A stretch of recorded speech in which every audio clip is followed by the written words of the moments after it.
नमस्कार, मैं हूं अशोक वर्मा। आप देख रहे हैं टीवी 20 न्यूज। बने रहिए हमारे साथ। खबर के प्रायोजक हैं पूर्वांचल मशीनरी एजेंसीज अधिकृत विक्रेता, जहां आपको मिलेगा किर्लोस्कर व प्रकाश जनरेटर के साथ ही सेंचुरी प्लाईवुड, माइका व हार्डवेयर के सभी सामान। हमारा पता है नरौली तनिष्क शोरूम और नगर पालिका civil line, Azamgarh. Mobile number है 9415 20 77 28, यानी 9415207728। लूट की झूठी सूचना देकर षड्यंत्र रचने वाले 2 अभियुक्तों को पुलिस ने गिरफ्तार किया है। उनके कब्जे से अवैध तमंचा, कारतूस, 2,40,000 रुपये भी बरामद किए हैं।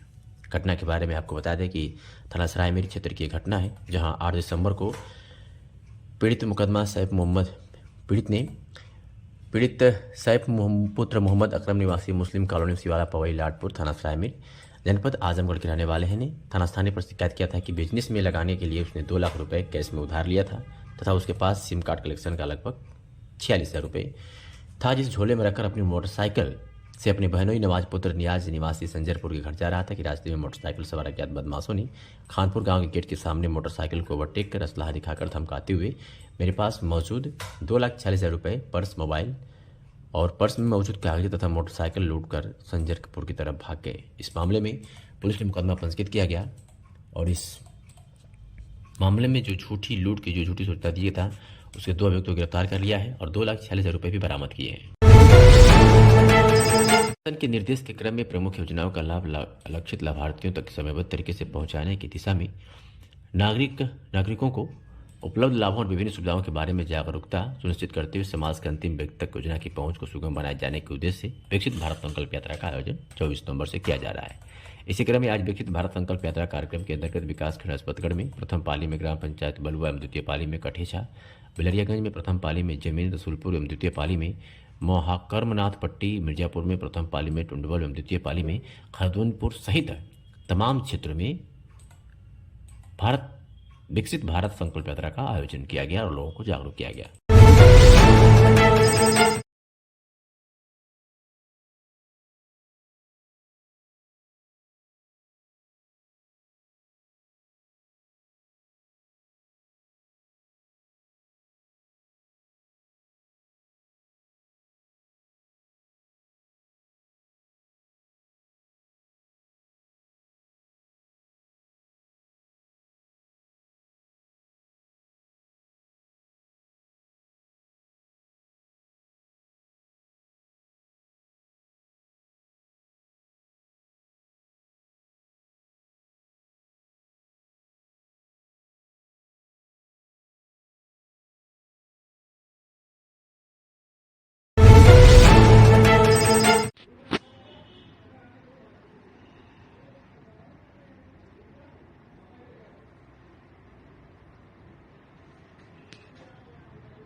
अतरौलिया में शनिवार को नगर पंचायत में विकसित भारत संकल्प यात्रा का शुभारंभ किया गया। कार्यक्रम के मुख्य अतिथि एडीएम वित्त आजाद भगत सिंह ने प्रचार वाहन को हरी झंडी दिखाकर रवाना किया, जिसमें राजकीय बालिका इंटर कॉलेज व कस्तूरबा विद्यालय की बच्चियों ने भी हिस्सा लिया। नगर पंचायत के बब्बर चौक से विकसित भारत संकल्प यात्रा जूनियर हाई स्कूल अतरौलिया पहुंची, जहां भारत को विकसित राष्ट्र बनाने के लिए लोगों को विकसित भारत का संकल्प लेते हुए शपथ दिलाई गई। वहीं कार्यक्रम स्थल पर केंद्र व प्रदेश सरकार द्वारा चलाई जा रही जन कल्याणकारी योजनाओं से संबंधित विभागों के लोग मौजूद रहे। जहां पहुंचकर लोगों ने अपनी समस्याओं के बारे में जानकारी हासिल की और सरकार की जन कल्याणकारी योजनाओं के बारे में कैलेंडर बांटकर भी लोगों को जानकारी दी गई। मुख्य अतिथि एडीएम आजाद भगत सिंह ने कहा कि आजमगढ़ जनपद में आज से नगरीय क्षेत्रों में विकसित भारत संकल्प यात्रा का शुभारंभ किया गया है। 10 दिनों तक नगरीय क्षेत्रों में यह प्रोग्राम चलेगा। जैसा कि प्रधानमंत्री जी का आह्वान है कि 2045 तक भारत एक विकसित राष्ट्र बन जाए, उसके लिए आवश्यक है कि लोगों के अंतर्मन में स्वप्रेरणा विकसित हो कि हमें इस मुहिम को मजबूती से आगे बढ़ाना है। उसके क्रम में सरकार द्वारा यह संकल्प जन जन तक पहुंचाने का कार्य किया जा रहा है। जिन लाभार्थियों को लाभ मिला है वो मेरी कहानी मेरी जुबानी में अपनी बात रख सकते हैं और इसका उद्देश्य यह है कि हम संतृप्त कर दें कि किसी भी एक योजना में जो लोग बचे हैं उन सभी को टारगेट करना है।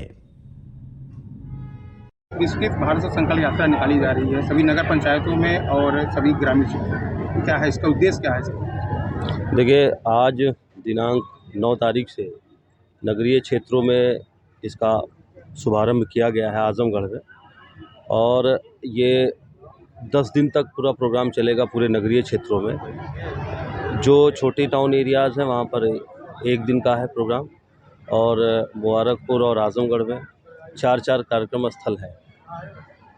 जैसा कि माननीय प्रधानमंत्री जी का और आह्वान है कि 2045 में भारत एक विकसित राष्ट्र बन जाए, उसके लिए आवश्यक है कि लोगों के अंतर्मन में इस बात का एक स्वप्रेरणा और संकल्प विकसित हो कि हमें इस मुहिम को मजबूती से आगे बढ़ाना। उसके क्रम में ये सरकार द्वारा ये संकल्प जन जन तक पहुंचाने का प्रयास किया जा रहा है, जिसके क्रम में विकसित भारत यात्रा। सरकार की जितनी योजनाएं हैं यहाँ पे बैनर लगे हैं, लाभार्थी लोग भी आए हैं, उनके लिए क्या संदेश दिया? देखिए, यहाँ आज जो प्रोग्राम होगा उसमें जिन लोगों को लाभ मिला है उसमें मेरी कहानी मेरी ज़ुबानी में वो अपनी बात कहेंगे, और साथ ही इसका उद्देश्य ये है कि हम संतृप्त कर दें किसी भी एक योजना में जिसमें जो लोग भी बचे हैं उन सभी को हमें टारगेट करना है और उन सबको संतृप्त कराना है। तो इसमें जो डिपार्टमेंट है उनको ये निर्देश दिया गया है कि इनको वो भी पात्र व्यक्ति जिनको अभी उस लाभ तक वो नहीं पहुंच पाए उनको ये लाभ उपलब्ध कराया जाए। ये रथ आजमगढ़ में कहाँ और जानी है, किस किस जानी, कुछ इसके बारे में? ये पूरा एक शेड्यूल बना हुआ है। इसके बाद ये बुढ़नपुर में, और बुढ़नपुर के बाद रूट चार्ट पे महाराजगंज के बाद फिर जीएनपुर, मुबारकपुर, आजमगढ़, इस तरीके से होते हुए पूरी जो संकल्प यात्रा है वो आजमगढ़ में कवर की जाएगी। क्या संकल्प लिया जा रहा है? अभी आप शपथ दिलाएंगे, क्या शपथ लिया जा रहा है इसके बारे में? शपथ जो दिलाई जाएगी उसमें पंचप्रण है दिलाया जाएगा, और उसमें चूँकि पंचप्रण की शपथ इसके पूर्व भी हुई थी, उसमें 4-5 प्रमुख बातें हैं जिसमें हमें अपने सांस्कृतिक जो भी विरासत है उस पर हमें गर्व करना है, देश को 45 तक हमें विकसित करना, इत्यादि संबंधित चीज़ें। भारतीय जनता पार्टी द्वारा कांग्रेस पार्टी के भ्रष्टाचार के विरुद्ध कलेक्ट्रेट स्थित रिक्शा स्टैंड पर जिलाध्यक्ष आजमगढ़ श्री कृष्ण पाल की अध्यक्षता में विरोध प्रदर्शन किया गया और राहुल गांधी, सोनिया गांधी और कांग्रेस पार्टी का पुतला फूंका गया। इस अवसर पर जिलाध्यक्ष लालगंज सूरज श्रीवास्तव मौजूद रहे। इस अवसर पर आजमगढ़ के जिलाध्यक्ष श्री कृष्ण पाल ने कहा कि आयकर विभाग की छापेमारी में राज्यसभा के कांग्रेस सांसद धीरज साहू की बौद्ध डिस्टिलरी प्राइवेट लिमिटेड व्यापारिक समूह के ठिकाने पर नोटों से भरी आलमारी मिली है, जिसमें लगभग 300 करोड़ रुपए से अधिक की धनराशि बरामद हो चुकी है, जो देश में कानूनी तरीके से जब्त की जाने वाली अब तक की सबसे बड़ी नकदी है। भ्रष्टाचार के अखंड में डूबी कांग्रेस, जो चुनाव के समय में इस तरह से जनता की गाड़ी कमाई को अपने भ्रष्ट सांसदों, विधायकों के माध्यम से 2024 के लोकसभा चुनाव को प्रभावित करने की नीयत से जमाखोरी करवा रही है, जिसकी पूरी भारतीय जनता पार्टी निंदा करती है। टैक्स चोरी की आशंका के बीच की गई छापेमारी से कांग्रेस के शासनकाल के भ्रष्टाचारों की याद दिला रही है, जो नोटों का गद्दा बनाकर इस पर सोया करते थे।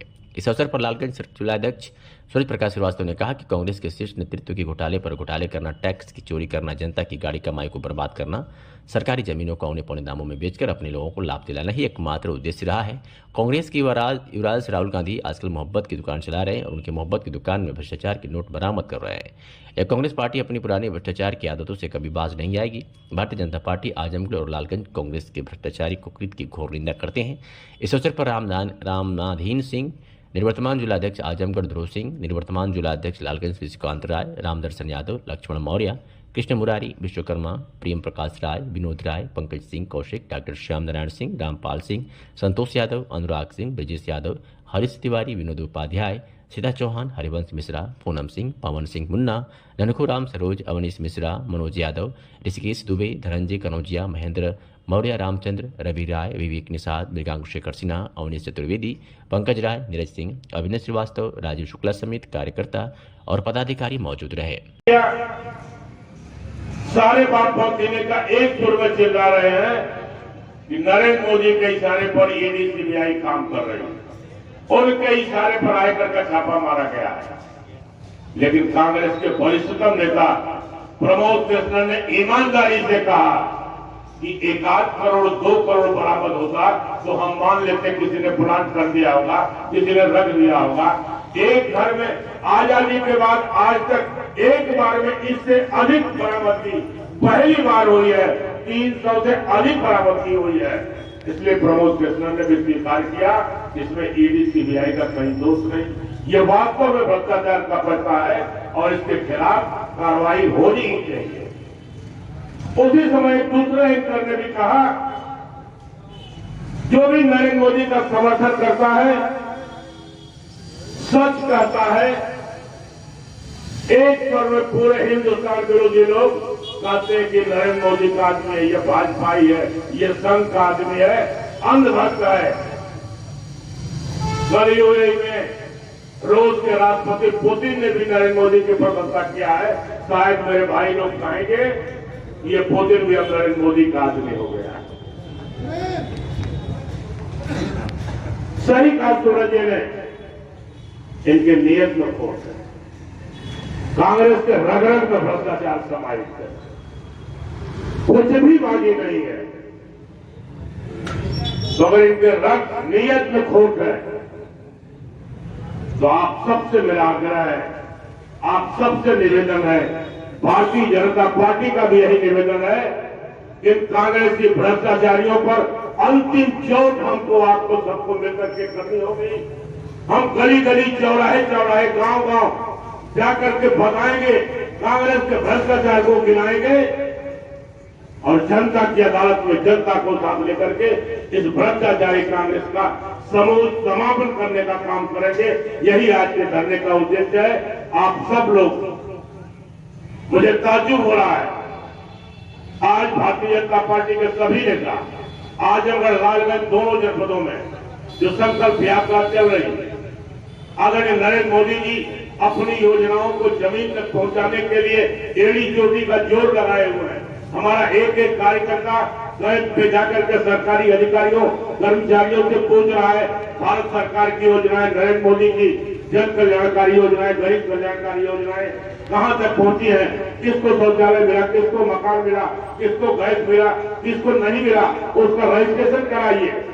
हम अपनी योजनाओं को जमीन तक पहुंचाने का काम कर रहे हैं। भारतीय जनता पार्टी का एक एक कार्यकर्ता अपने अपने गांव में आप देख सकते हैं कि राहुल गांधी से कोई गले नहीं लग सकता है, जिसके पास 300-400 करोड़ रुपया कैश पड़ा हो, जिसके पास अपूर्ण संपत्ति पड़ा हो, या जो राहुल गांधी और कांग्रेस पार्टी का जो घोटाले का पैसा पड़ा हुआ है, जिन उद्योगपतियों के यहाँ, जिन घोटालेबाजों के पास ये पैसा पड़ा हो, वही कांग्रेस के राजकुमार जिसे अब प्यार से पप्पू बुलाते हैं, उनके गले लगने का अधिकारी होता है। कांग्रेस पार्टी जब जब सरकार में रही है, जहां जहां सरकार में रही है, केवल और केवल घोटाले करती आई है। जनहित के मुद्दों से उसका कोई सरकार कोई वास्ता नहीं लगा रहा है। आपने उनकी सरकार 4 से लेकर 2009 तक और 9 से लेकर के 14 तक देखा है। उन 14 तक में जितने घोटाले हुए हैं वो आज तक में अपने आप में एक अनोखा रिकॉर्ड है। चाहे जल हो, चाहे धरती हो, चाहे आकाश हो, कोई भी क्षेत्र इनके घोटालों से नहीं बचा है। कितने घोटाले ये आप जब पेपर पढ़ते रहे होंगे उस समय का कि कोई घोटाला हुआ तो 2 लाख करोड़ का घोटाला, 5 लाख करोड़ का घोटाला, 2G स्पेक्ट्रम घोटाला हो गया, कोयला घोटाला हो गया और न जाने कितने घोटाले होते रहते हैं। ये कांग्रेस सरकार जिन राज्यों में भी है वहां भी केवल और केवल घोटाले करती है। उनका एक ध्येय होता है कि हमारी सरकार आएगी तो हम कांग्रेसियों का पेट भरेंगे, हम घोटाले करेंगे, हम इटली वाली मैडम के खजाने को भरेंगे। लेकिन भारतीय जनता पार्टी की सरकार 14 से जब से आपके देश में आई है, इन घोटालेबाजों पर जितने ही लोग घोटाले डालते हैं उतनी ही इनसे वसूली हमारा चौकीदार करता है, क्योंकि हमारा चौकीदार चौकन्ना है। इन घोटालेबाजों को हरी बात जानता है, पहचानता है, और चुप चुप करके ऐसे लोगों पर छापा पड़ना जरूरी है तो देश की चुनौती को, देश के पैसे को खा करके बैठे हुए। ये धीरज साहू कोई आम व्यक्ति नहीं है, 3 बार कांग्रेस का सांसद रहा है और अभी तक 220 करोड़ जो हम लोग समाचार पत्रों में पढ़े हैं, 220 करोड़ रुपए तो गिने जा चुके हैं। न जाने कितने करोड़ रुपए अभी बाकी है गिनना, रोजाना कितनी संख्या जाएगी। लेकिन ये संदेश हम देना चाहते हैं इस धरने के माध्यम से कि कांग्रेस पार्टी के नीयत में केवल और केवल भ्रष्टाचार और देश का विरोध है। ये वही पैसा है जो मोदी जी लगते हैं कि लोगों का आवास बन जाए। मोदी जी की सरकार आई तो घर घर शौचालय बन गया। आप आजमगढ़ी देखिए तो इतने शानदार रोड बन गए, इतने शानदार। चुनाव की सरगर्मियां देख निर्वाचन आयोग ने भी अपनी रफ्तार तेज करते हुए जसपुर क्षेत्र के समस्त बीएलओ व सुपरवाइजरों को एक बैठक जसपुर कृषि मंडी समिति पलांगड़ के तहसील परिसर में की गई, जिसमें बीएलओ व सुपरवाइजरों के सख्त निर्देशित कर कार्य गति तेज करने पर भी बल दिया गया। जहां गत जसपुर कृषि मंडी समिति के तहसील सभागार में तहसीलदार जसपुर सुभांगिनी के नेतृत्व में आगामी लोकसभा और नगर निकाय चुनाव को लेकर क्षेत्र के सभी बीएलओ और सुपरवाइजरों के साथ बैठक की गई, जिन्हें मतदाता सूची को अपडेट करने को लेकर जोर दिया गया। तहसीलदार जसपुर सुभांगिनी ने बताया कि मतदाता सूची अपडेट करने का कार्य किया जा रहा है, उसी संबंध में यह बैठक की गई। कहीं ना कहीं मतदाता सूची तेजी से अपडेट नहीं हो पा रही है, उसमें जो समस्या आ रही है उनको सुनने के लिए और मतदाताओं के वोटरों को आईडी बनाने के लिए एवं अपडेट में आ रही दिक्कतों को दूर करने के लिए सभी बीएलओ एवं सुपरवाइजर को सख्त निर्देश दिए गए हैं। और इसी के साथ ही सबसे बड़ी समस्या वोटर आईडी न बनने को लेकर गांव लालपुर के पूर्व ग्राम प्रधान द्वारा नाम मीटिंग में पहुंचकर बीएलओ एवं सुपरवाइजर पर मतदाताओं की वोटर आईडी न बनाने का आरोप लगाया गया, जिसका संज्ञान लेते हुए वहां के बीएलओ एवं सुपरवाइजर को सख्त निर्देशित कर कलगांव में पहुंचकर मतदाताओं के वोटर आईडी बनाने के निर्देश दिए हैं एवं उसमें कोताही बरतने पर संबंधित बीएलओ एवं सुपरवाइजर के खिलाफ संवैधानिक कार्रवाई अमल में लाई जाएगी और अपडेट में आ रही दिक्कतों का सामना भी किया जाएगा। अभी मतदाता सूची अपडेट करने का कार्य चल रहा है, तो उसी संबंध में हमने जो विधानसभा जसपुर है उसके समस्त बीएलओ सुपरवाइजर्स को बुलाया हुआ था, क्योंकि कहीं ना कहीं हमारी जो सूची है वो बहुत तेज़ी से अपडेट नहीं हो पा रही है। तो उसमें जो समस्याएं आ रही हैं उनको सुनने के लिए और कैसे हम उसको जल्दी से जल्दी रिजॉल्व करके अपनी मतदाता सूची अपडेट कर सकते हैं, उस संबंध में ही एक बैठक रखी गई थी, जिसमें सभी बीएलओ और सुपरवाइजर उपस्थित थे और उन सभी को कड़े निर्देश जारी किए गए हैं कि वो जल्द से जल्द जो भी मतदाता आज भी छूटे हुए हैं, जिनका वोटर लिस्ट में नाम नहीं है, जिनका वोटिंग आईडी नहीं बना हुआ है, तुरंत उसको बनवा लें। लालपुर वहाँ की एक पूर्व प्रधान द्वारा हमें अवगत करवाया गया है कि वहाँ पर अभी भी काफ़ी ज़्यादा जो लोग हैं उनको वोटर आईडीज़ नहीं बने हुए हैं और बीएलओ के द्वारा अभी उसमें कोई कार्रवाई ही नहीं की गई है। तो उसी संबंध में कल मेरे द्वारा जो वहाँ पर बूथ है वहाँ पर एक टीम भेजी जा रही है, जो जहाँ पर जितने भी लोग बचे हुए हैं जिनके वोटर आईडीज़ नहीं बने हैं उन सबके वोटर आईडीज़ कल वहाँ पर बनवाए जाएंगे। उनके खिलाफ जो भी अनुशासनात्मक कार्रवाई हमारी है वो अमल में लाई जाएगी।